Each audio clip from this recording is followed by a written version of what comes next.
It's getting cold. What's up, people? Welcome to another episode of Fishing Wisconsin, and today is a little, makes it a little more comfortable. Here we go. Today's a little bit different. I'm going to be doing kind of like a how-to video, tips and tricks, that kind of thing. And we're going to be talking about fall bassing, specifically pond bassing, like small lake, or if you're fishing like banks of larger lakes, but usually like front shore bass fishing. I guess you could use this from a boat too, it doesn't really matter. So basically what I'm going to be talking about is the kind of tactics that I like to use in the fall and the winter months when the water gets cold and these fish get finicky, but these fish do keep feeding, especially mid-fall, late fall, right before the water starts to freeze. The first thing I'm going to be talking about is this swinging rugby jig. This is basically what you would call a wobble head. Basically, it's just a free swinging hook, like a wide gap, something like that, EWG hook or something like that, with just kind of a free swinging jig head. I don't know if you can see that on there. This is the 5/16 ounce. I'm a big fan of larger wobble heads, 5/16, half ounce, stuff like that. The way that these work is basically you put a craw or a worm on the back of there, and this kind of, I don't know if you can see, but this basically, right here, this basically sits on the bottom, and the worm kind of floats up like this, and it free swings. So you have like a full 180-degree range of motion with this bait. It just kind of puts the craw, kind of like a shaky hit, it puts the craw in kind of like an upstanding position like that. So it basically, that's what a craw does when it's getting ready to fire, if it feels threatened. So it kind of gets the bass going that way as well. This is great to work around structure, any kind of structure really. Laydowns are really good rock. Any place you would normally throw a flipping jig, this is a good thing to do, or a shaky head or anything like that. That's a good bait to throw. Next thing I'm going to be talking about is this. This is a Strike King red eye shad, and basically it doesn't have to be a red eye shad. I just really like this bait. I like the red eye shad. It's what I've been using for a long time. If I can get the package open here, that'd be really great. There we go. This is in the orange belly craw color, and any kind of lipless crankbait is great for fall fishing. It's really simple to work as well. If you're a beginning angler and you want to get into crankbait fishing, you want to get into fall fishing on small ponds with rocks or anything like that, this is a really good bait to start off with because it's simple. You just cast it out, reel it in. If you get into grass, you can rip it out pretty easily. It does have exposed hooks, but the fact that it's lipless, it doesn't pick up a lot of junk. Also in the fall, I like to keep the presentation as natural as possible because that these fish could be either finicky. They're either going to be finicky or they're going to be in a feeding frenzy almost. So you're going to want it to be really, really natural colors, but bright at the same time, which is why I love the craw style crankbaits. Which brings me to the next bait on the list here, which is the Storm Arashi. This is basically, again, it's not really the brand or the type of crankbait. I'm really just focusing on that square bill right there. This is the Arashi Square 3 silent crankbait. This is in the hot blue shad color, and I mean, yes, the Arashi is nice because it has the circuit board lip. It's self-tuning, so it's free moving in the front there, so you don't have to spend time right out of the package tuning this and making sure it goes true. It'll do it right out of the package. The hooks are huge on the Arashi for the size of the bait, and again, I like to keep the presentation subtle but also flashy at the same time. That blue on the top and combination with the kind of green band in the middle, and then obviously the shad color on the bottom really makes this bait stand out, but it's also a natural color because of the shad presentation with the black dot on the side, and you can see it's got really nice eyes on the front as well. So square bill crankbaits are a must pretty much, I think, for fall fishing, and you should always have a few of these in your tackle box when you go out to whatever kind of body of water you're fishing in. And lastly, the whole purpose of today's video, this is going to be kind of the how-to, is jig fishing. This is a Strike King Bitsy Flip micro flipping jig, and or not really a micro, it's just basically a finesse jig. You'll see in the how-to portion of this video that this is not the jig that I was throwing. I actually lost that jig. You'll see that this is a color I would use for obviously dirty water situations. The black and the blue really stands out in dirty water. I would not recommend using this in clear water. I would recommend something along the lines of this coloration, more the kind of like the brown and the orange color.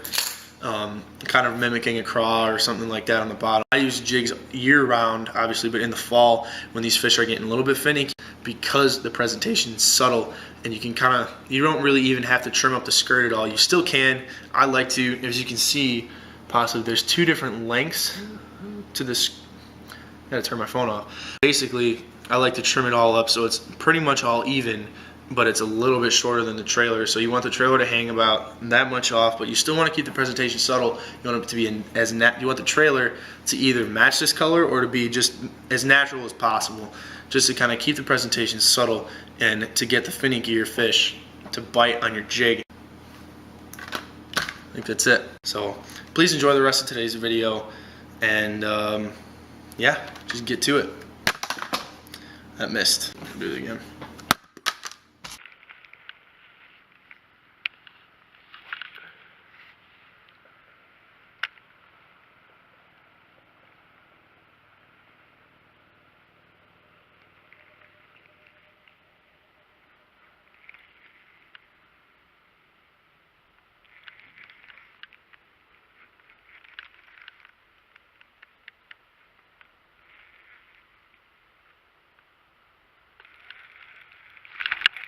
There's one. Nice fish. Good fish. Good fish.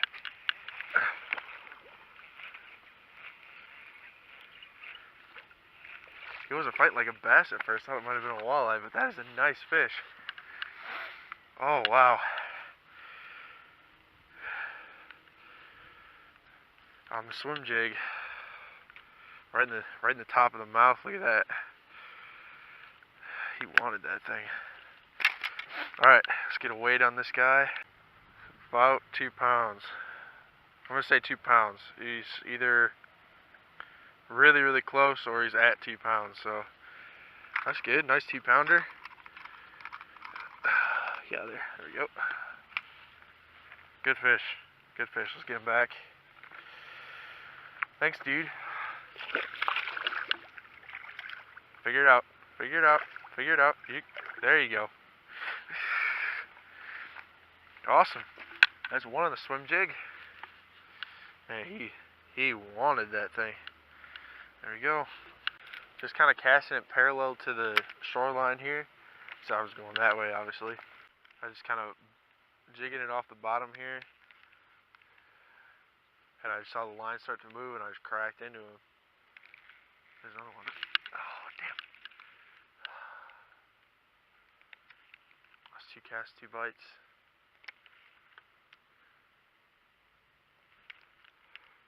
I knew there had to be one along the shore somewhere.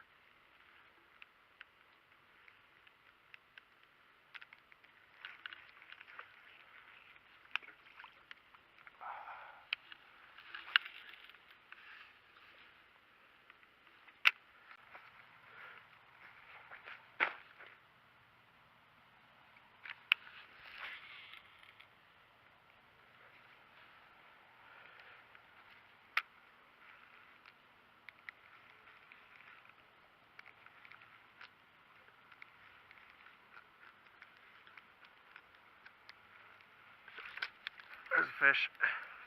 It's a good fish again.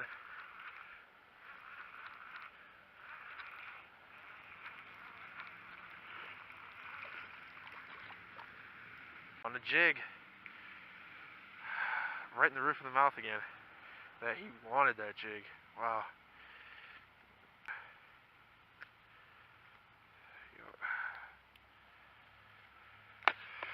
No, that's maybe a pound. Let's give it a look-see here on the scale.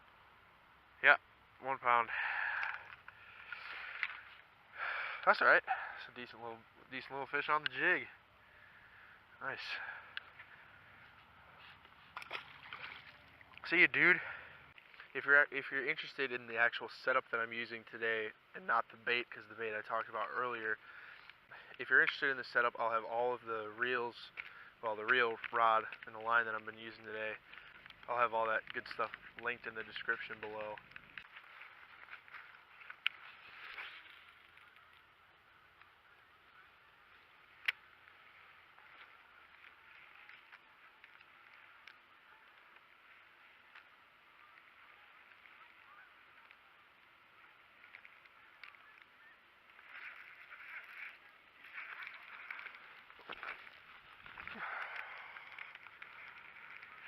Just lost a good one.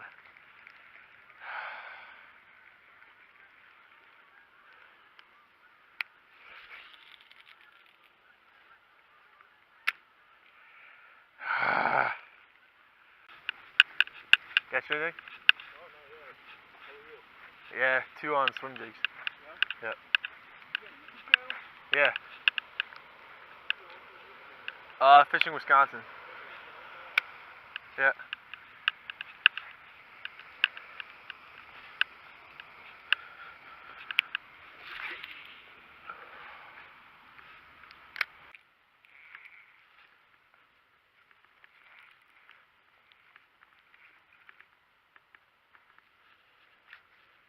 What am I snagged on?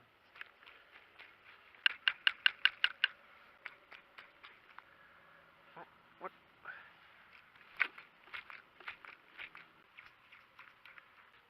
Oh, well, there it goes. There goes that jig.